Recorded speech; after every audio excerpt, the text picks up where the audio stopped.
with small some, minutes of delay. I also regret because many of your participant and then people must be waiting. But I'm happy to be here with the group and with the people who have been very vibrant, active, and academically meaningful any society and nation we talk about. So that's a privilege for me. And I recall one of the session I could attend in the past. I don't remember which one, but I could hear some of the speaker, and that makes it is more relevant to somebody who has some interest. I may not be very apt to many of you here who have been very active towards citizenship issues and post CA, 2019. But what I thought that when Irfan and we discussed that how we can talk about, so I thought let me attempt to some of the ideas which is there, and also having some training in social anthropology makes us more important of reading areas which are more contemporary. So fraternity movement and the entire group has been very active, and I think that will make me more irrelevant, but I would try to put up myself here. See, what I was thinking in my ideas, my mind, that when we talk of, I had 2-3 issues came up in my thinking process. One, that why I should study, or understand Citizenship Amendment Act and the entire process which is involved in the process of getting this act in India. And second, that as a trained student in the field of sociology, is it not my primary duty to understand any contemporary issues or any contemporary changes, which is primary scope for any student of sociology and researcher? So that was second reason, that post or during the CA movement, an eye which has to experience everyday movement and phenomena needs to understand sociological lenses. That was my limitation. I would be using my discipline. Please ignore that. And third was that, as a civil society member, as a social being who is alive, active, having some sense of understanding about life around your society, also makes meaningful that you should understand why this democratization is an important.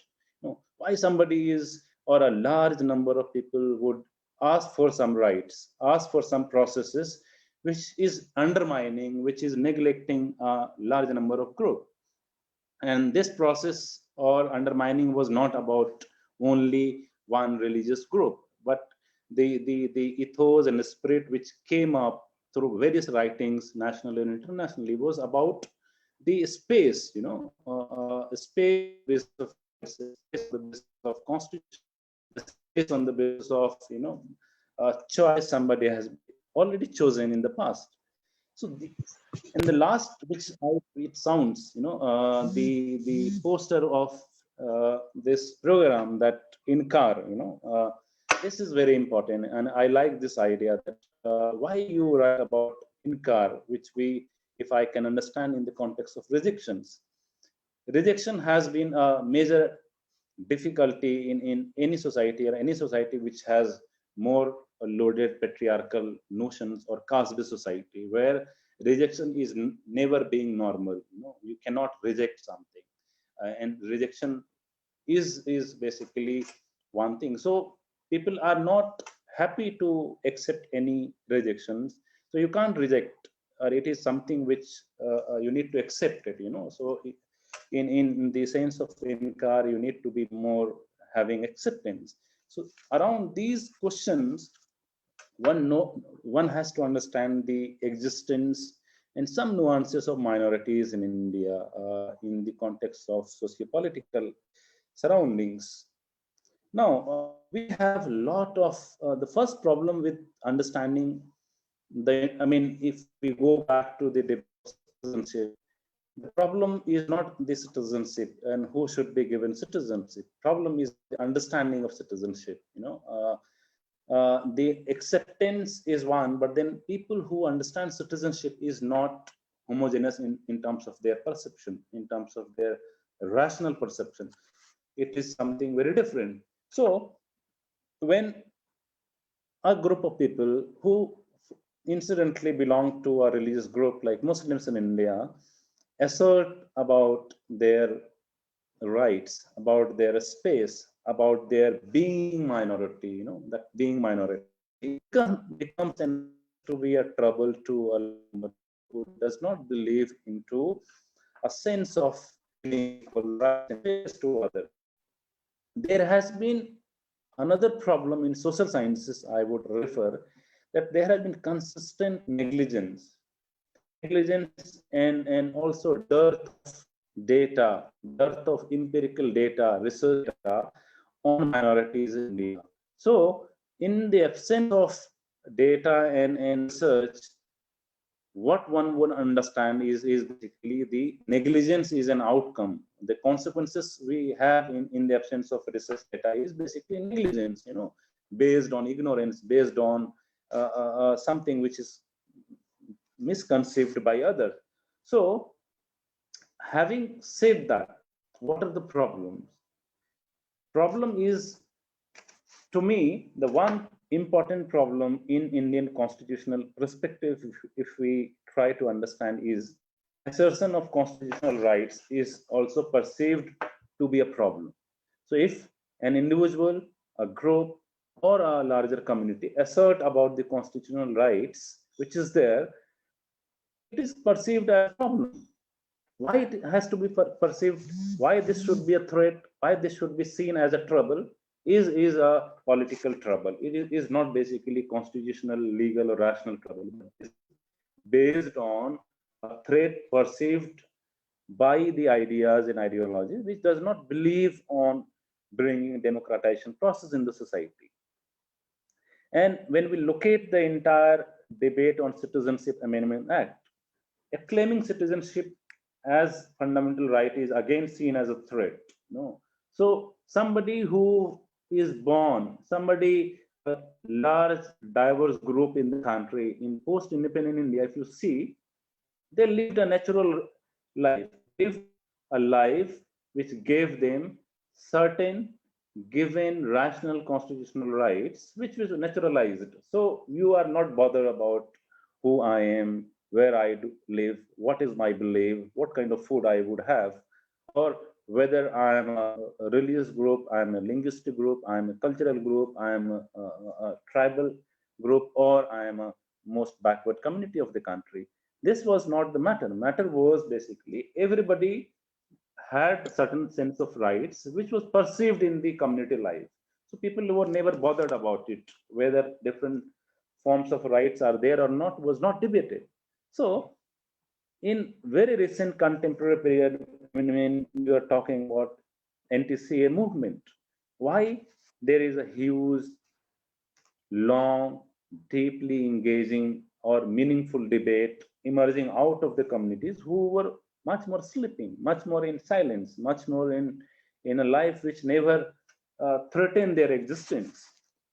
And the third question which comes to me, or problem as a problem, that any movement that is collective in nature, if one needs to understand social movements or any political movements, the movement which is collective in nature or non-violent in its principle is perceived to be significantly a serious threat to a nation, a society, or a nation based on an ideology which is not democratic, which is not equalitarian.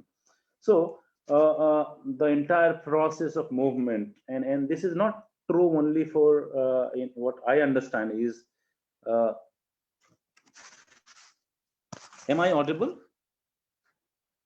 Yes, you're audible. Massive.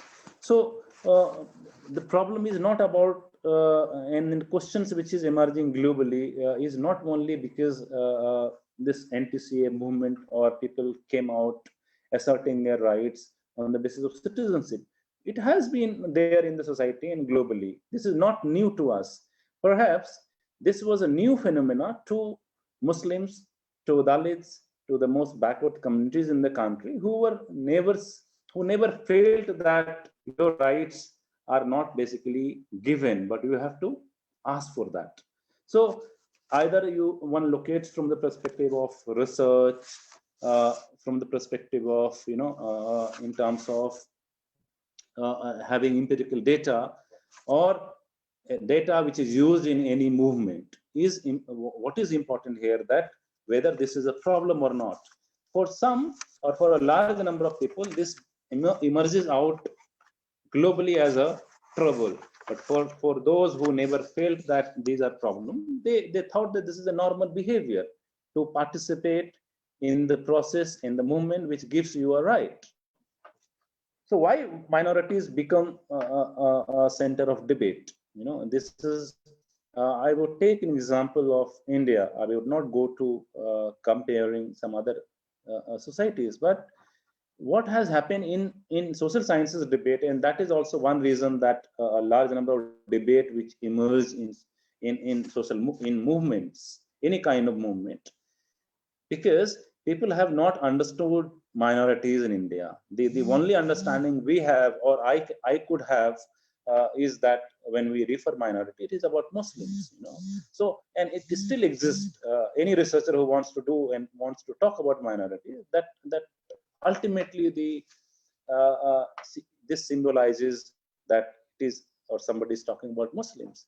But why there is an absence of debate and discourse on ethnic minorities, on racial minorities, on people who are numerically less in number or higher number? I'm taking an example of South Africa. Ethnically, blacks are in a large number, but they appeared in terms of power relations and kind of minorities. So Muslims in India, they never felt that they are a group of people who lived in a country which provides them an equal space, equal rights, although it is all written there. So minority rights was not about asking for equal education, asking for rights of getting access to health, asking for equal employment opportunities. Minority rights were only and too much related by behavior politics. So quote unquote, when we talk about rights of minorities, one would much more concentrated about that what kind of behavior you have when you go for voting, and that rates our understanding to the notion of appeasement. So protection of existence, protection from discriminations and persecutions, protection and promotion of identity, or when you talk about participation in political life, these are the some core areas which are recently raised by minorities in India, and especially Muslims of the country. And why they raised? Why suddenly Muslims in India feel that we should raise issues which were not raised earlier? Perhaps it was only because a law which is passed in the parliament makes the community feel that this is threat your existence in the country, and which we never felt it. So the rights of minorities becomes centered in the core of the research, core of the politics, core of the civil society dialogues. And now minorities were not only a tool of appeasement, but now minorities became a tool of changing the moods of other citizens in terms of behavior politics. And that is the reason that I the very important pioneer in sociology. He writes that why Muslims, the construction of Muslims in India is in certain directions. Gyanendra Pandey's writings also helps us to locate in the post-partition India that Muslims in India in the pre and post have different behavior. And he says that the construction of Muslim identity became much significant and different in the process of getting independence. It gets a different identity when we locate the partition of India and Pakistan. And that politics of identity remained part and parcel of Indian Muslims till 90s, when you have Ayodhya movement come emerging out. So a large gap, I mean,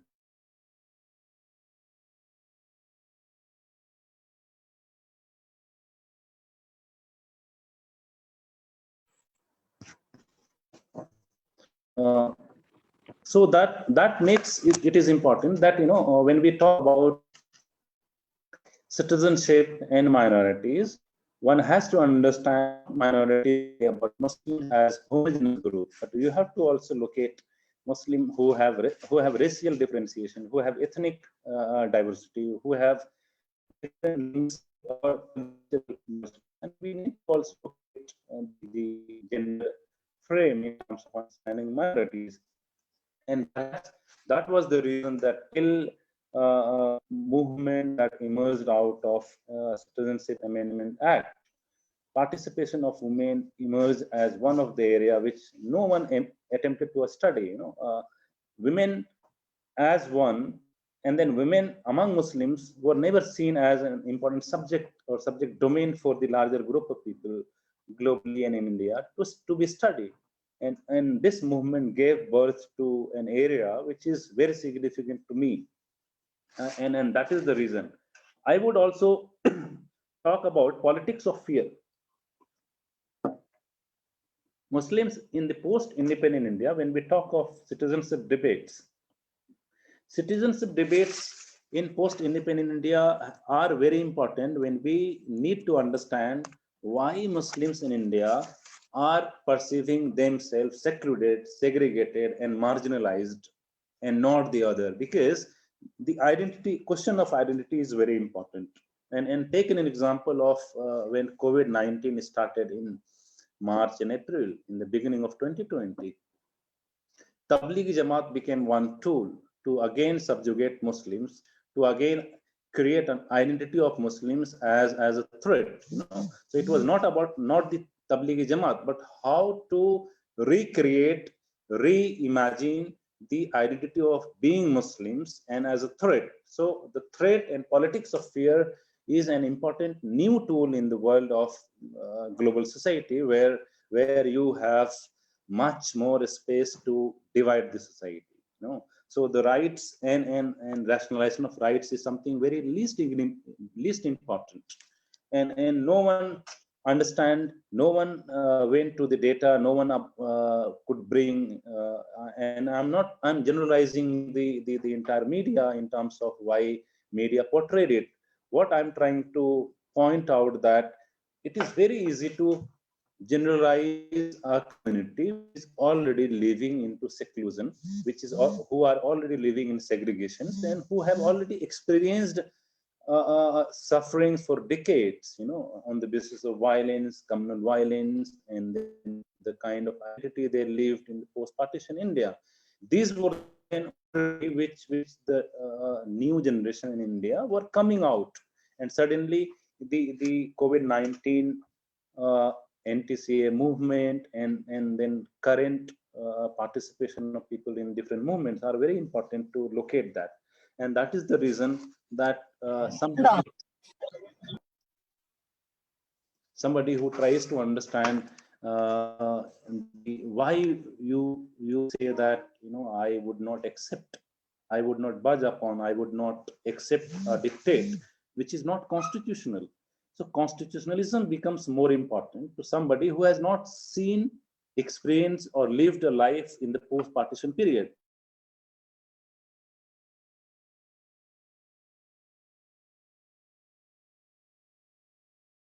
More important, and then that was more important because those experiences were not only in the context of the life they lived. The new generations, and I'll give you one example that how to locate the constitutionalism and nationalism in India. In the post-90s and then post-90s period, the generation which is coming out is not talking about, not discussing, much less readings on the trauma and sufferings of partition. They're reading about globalization, they're reading about liberalization, they're reading about new government policies, they're reading about what kind of educational policies government is providing to the citizens, what are the affirmative policies the state of India, Union of India is having for a group of people who are backward, who are economically backward, socially and historically marginalized. These are the debates in universities, these are debates in the civil society, these are the debates in the families. The debate is not now about the past. So definitely the politics of citizenship is also reshaping its future. The politics of identity is also taking its new shape. And there is the reason that one needs to be much more clear about citizenship in making the constitution, so one, there is essentially very important to locate what kind of dialogue we had, what kind of debates we had when citizenship and minoritism were discussed in constitutional assembly debates, and take back those seeds of future in the contemporary issues. I would give one example and try to come to my, the point that in 1948 January, perhaps in January, Sardar Vallabhbhai Patel also spoke in Lucknow in one of the Congress session that in out of the entire remit, what he was referring that they, the reference of they for Muslims and we for Hindus or remaining remains who were living within the country, and that makes very important because when you see the debates, even the debates in 50s 60s was not very much so progressive. There have been people who worked for the citizenship issues, who worked for minorities, who debated minorities, but you also had a large number of uh, political stalwarts who may be from Congress or any other parties. The parties are not important, but the mind which existed in the post-partition period is very important for somebody like us to understand why citizenship remains and questions of minority reappears again as a trouble to the life of Muslims in the country, because these debates were not solved initially. These debates were not, much more clear in the minds of the people who lived there. And most of the time, somebody who reached Maulana Azad, one of the freedom fighter and prominent leader of Muslims perhaps in the country, he also tried to attempt and reaffirm that those who lived in the country, if we read the speeches in 1940 when Maulana Azad talks in Ramgarh, Ramgarh Congress, he reaffirms that, after so many years, why somebody is in trauma, why somebody is in fear, why somebody feels a burden community. This is your birthplace, this is your land, this is the land where you have sacrificed, and these debates of Maulana Azad are very important to go back to the debate on citizenship and minorities as Muslims in India are important to understand the current phenomena, and perhaps those assertion of Maulana Azad also gives us many of us that the firmness, the grounded belief into the future of India, which Maulana also envisioned in 1948. We also assert those as as a believer on the Constitution of India, not as believer only on someone's religion, but the kind of belief we have on our Constitution, and Maulana's appeal was also based on that. So, keeping all these context, one has to take the question of the citizenship. Why citizenship comes and emerges as a major challenge to the contemporary society or contemporary generation is also because citizenship is not only is always seen as a political context, as a somebody who is a member of political community can understand citizenship should be should be, minimized or reduced, and one needs to revisit to the question of citizenship in the frame of civic, political, social, and also what in preamble we see fraternity. So we have least understood the larger context of citizenship, except more reading in political metaphor that who is citizen and who is not citizen. But citizenship in the context of the kind of status somebody has, in the kind of power exercise somebody has, or uh, uh, the kind of power sharing community has within the society is more important. Citizenship would not be limited to the rights given in the constitution, but citizenship also, the rights given through the constitution has to has to go down into the community life, has to go down deep into the everyday life. And then what kind of benefit, what kind of equal participation, is there any is there any in, division within the community, where we talk in the context socio-political and economic context. And then I give you one example that before this prime minister's research report on, which is popularly known as Sachar committee, how many of us were conscious about the community life of Muslim in the country? We had no data, we had no understanding about Muslims, we had no understanding about the socio-economic life of Muslims in the country. And the what political metaphor we lived, experienced, was only that Muslims have been here as an elite, Muslims have ruled the country. They, not only India, they have lived for centuries as the ruler in South Asia.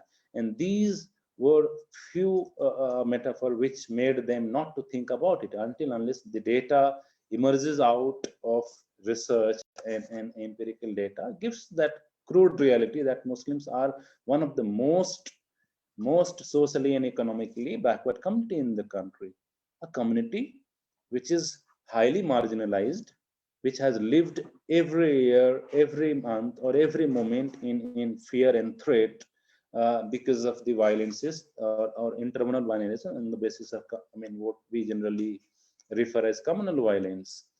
It has been a part and parcel of Muslims' life in the country. So people never thought about their community life. People never, imagine about the backwardness they were living into, except that political metaphor thrown in the public political life, political debates, that Muslims in India are not the commoners; they were the rulers. And in the last 15-20 years, we find that there is a assertion, there is a reclaiming of ideas which is emerging out of Muslims life in India, and it is quite rational. This is quite important, that a community which has lived in poverty, which has lived into backwardness, which has lived in segregations, is coming out to assert their right, which is not assertion of community life, but it is assertion of constitutional rights to live a dignified life. Basic human rights has to be asserted. And why Muslims are only seen as rebellious, perceived to be threat? This, any democratic society, any equalitarian society which believes on equality and secular values, has to give equal, has to provide, not give, has to provide equal space for accessing health, education, and basic rights. And in that, so in that context, I perceive the entire movement of CA or contemporary farmers movement. These should be seen as a very normal behavior of communities or citizens of the country for asserting their life, asserting for their livelihood, asserting for their dignified community life. This is not rejection, neither this is rejection of any constitutional guarantees which is there, but it is assertion of those constitutional guarantees and provisions given to them. In fact, I usually argue an extended, another frame, why there is no equal opportunity provided to the minorities of the country. the equal opportunity. Where is equal opportunity? Do we have debates? Do we have political discourse on equal opportunity? No, it is merely found in certain small micro research papers that equal opportunity is very progressive, very important, and very significant to a community which is living in marginalization. So through these movements, you also assert your equal opportunity, and these are very important. So as a student of social sciences, I believe that a movement which is there for their community life, which is there for their citizen, which is there for dignified life, is an important movement, and that has to be understood, that has to be read, researched. And I find that in recent past, a few research studies are coming up. People are revisiting the entire movement and trying to understand why these movements are very significant in 21st century for a large number of people who have lived into marginalization, uh, uh, uh, and especially in India. So I think this is this 1 year time period which this group is debating through lecture and debates is an opportunity again to relook at the entire movement, not only as a movement, not only assertion of movement, but also trying to understand and see how significant this movement is, and then this movement can bring a new paradigm to any movement. And I believe, in fact, I was trying to understand that the farmer movements would not have been happening now if anti-CAA movement was not there, if people did not come out so strongly and so non-violent in principle, in practice. This farmer movement would not have been there in present context across the country. And in fact, the entire political gamut and social scientists should thank to the movement which emerged out of uh, Citizens Amendment Act. And that is important, that a community has to understand.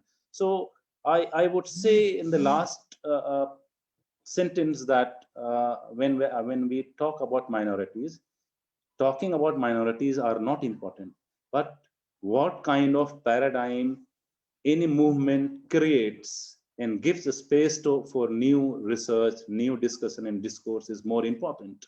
We never thought of movement in post Ayodhya, rights and after rights. We never had any protest about the rights. But what happened when this act comes up as one of the, so these contexts are very diverse, very political, but very rational in terms of its empiricism and research basis.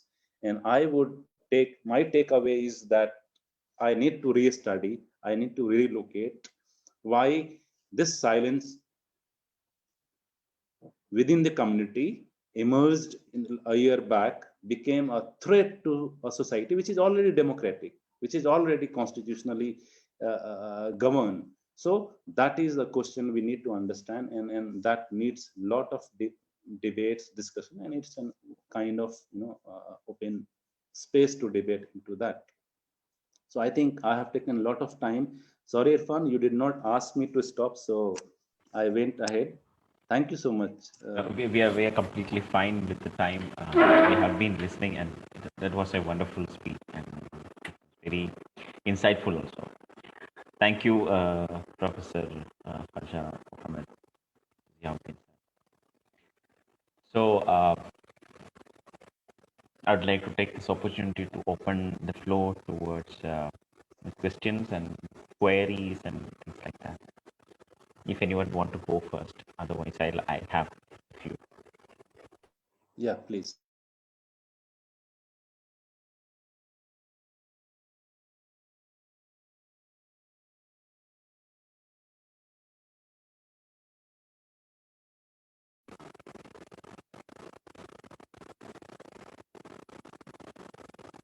Yeah, anyone?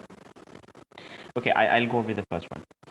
Okay, so as you've mentioned, there was a stagnation in the country and also among the community, inside the community itself, with regard to uh, with regard to the fight for the right in the nation, in the country. And it was the past 20 years or something, the Social Committee report and uh, statistics which came up. This gave some kind of an insight, but what are the other factors which had led which break that silence for the community in the country? That is one of my questions. I hope it is clear. Yeah, surely there are a lot many other factors, but when we talk about this movement and then this breaking the silence, that was the reason I was referring to a long history of or large number of narratives which is there in Indian parts, Indian continent, about the partitions and hundreds of communal rights, which comes up. I was doing a small study in Andhra Pradesh and Telangana. Imagine just before this field work were much before this CA came up or it was discussed. Many of the I had several dozen of people who were saying that we feel threatened. I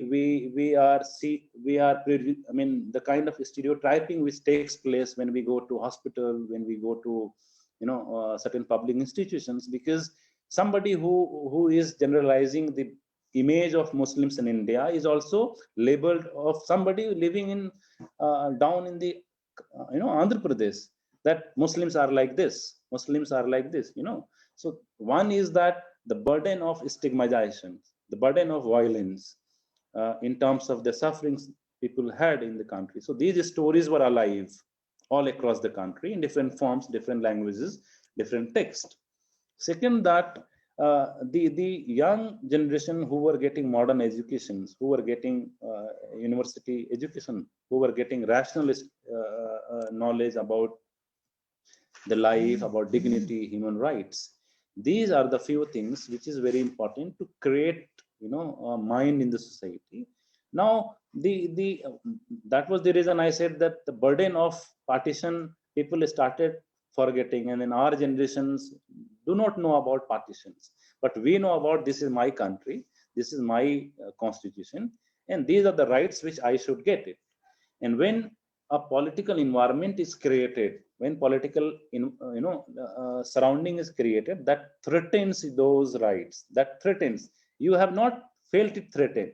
No, you may not have, many of the rights are not snatched away, but the feeling to be threatened is one reason that the people who believed that there is a need to assert our rights, they need to show my assertion, until unless the assertion of rights are not shown publicly, politically, if it is politically not manipulated, the existence of community are always seen at the margin, at the deep in the segregations.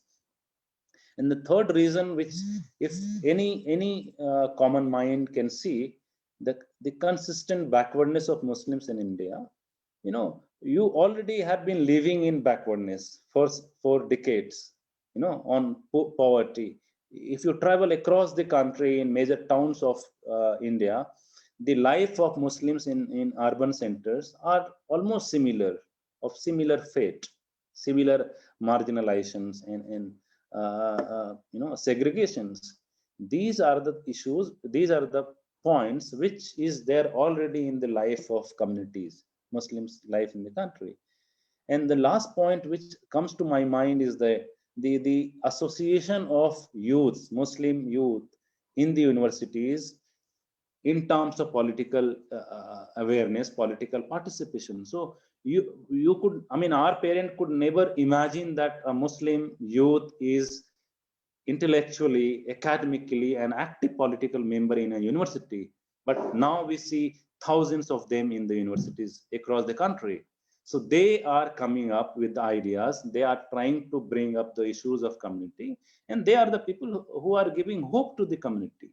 So perhaps that is one reason that in Jamia Millia Islamia, it was not the elder, it was not the older, it was not the experienced, but it was the unexperienced, but the new mind, new youth, and new generation, which who led the movement, who created and gave an idea about citizenship. What is citizenship and why Citizenship Act is problematic to the large number of people in India. And they not only debated about Muslims, they also debated about Dalits, they debated about Adivasis, they debated about other backward communities who would also be, whose rights also be taken away by these kinds of acts. So Muslim youth are not talking about their rights; they're talking about others as well. And this is this amazing change in the last 2 decades, which people would not have thought of.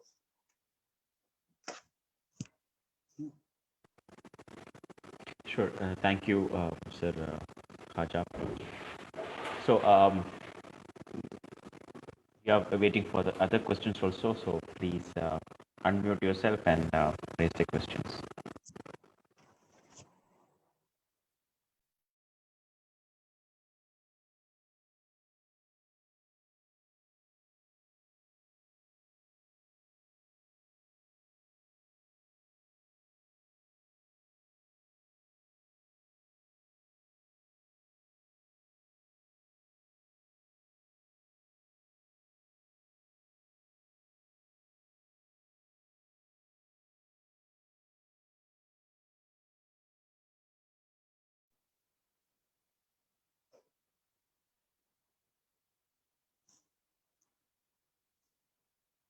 Yeah, there is a Tahir. Yeah, has a small query that most of the protest centers have a Muslim majority presence while they are the minority in the country. Ideally, Muslims should have a minority in the protest site also. What does the opposite signify? Yeah. Yes, Tahir, that is what is amazing to me as well. That's what I try to raise that. Now, sometime back, I was referring in one of the discussion that the onus of democratizations, the onus, the responsibility of making India true democratic and true reaching democracy to the every single person in the society would be much more on Muslims, because the kind of responsibility Muslims have now felt is not because it is natural. Now they are asserting, they are finding that it is the democracy which will make this society more equal to every single individual. So when you talk of human rights, when you talk of your cultural rights, when you talk of your linguistic rights, these rights are only accessible or given, or one could attain only when the most marginalized is coming out in the front in public domain. So presence of Muslims in most of the protest is very significant, and that is the most amazing fact I have also observed in the last 2 years.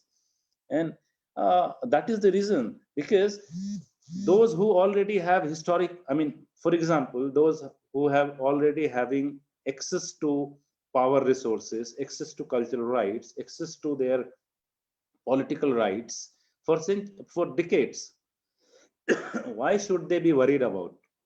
Why should they be protesting about? No, the protest by Muslims is a most progressive and positive change, and these youths present in the protest sites is one welcome sign, and that is the reason that in the future I envision that large number of other groups would join these Muslim youths in their fight towards making this society more democratic, towards making India as true democratic society. And definitely, I also believe that the responsibility lies more upon Muslims and the other backward communities, not upon those who already have access to everything. And they never provided those space, public space. So this is the right time, and this is a change which we find in generations. We will never find. These are the change which American society has seen long, much before. Why American came out in the, if you recall the entire episodes in George Lloyd's case or other cases, because the civil society has already realized the importance of democracy, importance of their rights. and they know about this. But now, these moments in last 1 decade, it is the most marginalized group of Muslims in India are trying to understand, and they have felt that it is the right time, and the youth of Muslims in India will give a new future, new hope, and that is the most welcoming. But for others, for those who doesn't believe on ethos and real spirit of democracy, it is a threat.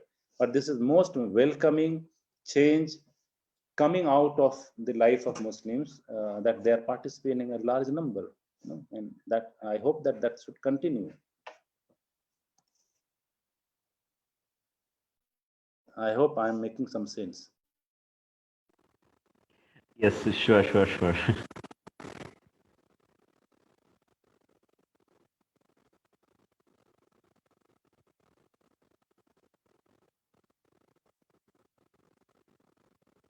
Any other questions?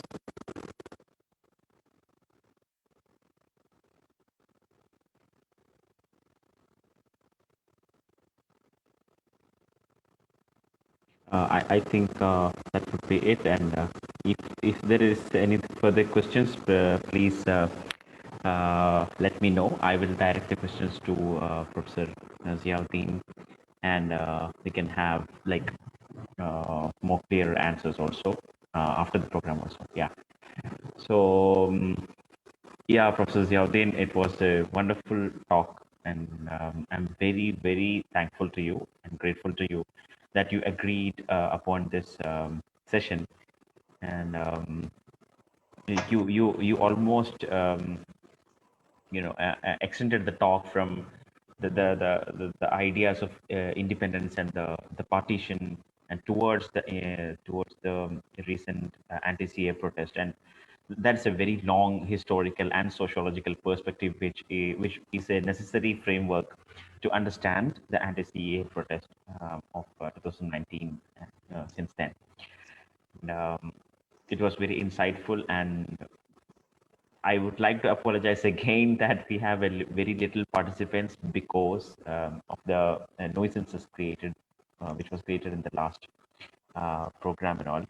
So we have restricted our audience in that sense, and we have only limited audience, and we have shared on the live of the Facebook page, which will be there like for a longer term.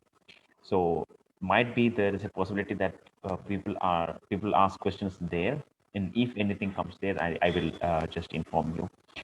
And thank you very much, and let us join all together to fight against this autocratic and fascist government, and to bring down the the anti-people CAA from this country, anti-constitutional and anti-people. Yeah. So thank you from the side of Fraternity Movement, University of Hyderabad, and also from every and each of the members of the movement. Thank you. Thank you, Irfan. That was really good to have. And I know these issues are coming up a lot on Zoom. We also face a lot of difficulties, controlling the audience. I would end up with a small couplet of Rahat Indori, Rahat Sahab just recently passed. And that makes us more alive if we recall that हम अपनी जान के दुश्मन को अपनी जान कहते हैं, मोहब्बत की इस मिट्टी को हिंदुस्तान कहते हैं. And that mohabbat has to be, and it is always in all these debates, whether it is small, large, or very complex. Let these debates continue. The numbers are not important. So thank you so much for having me here. Looking forward. Thank you.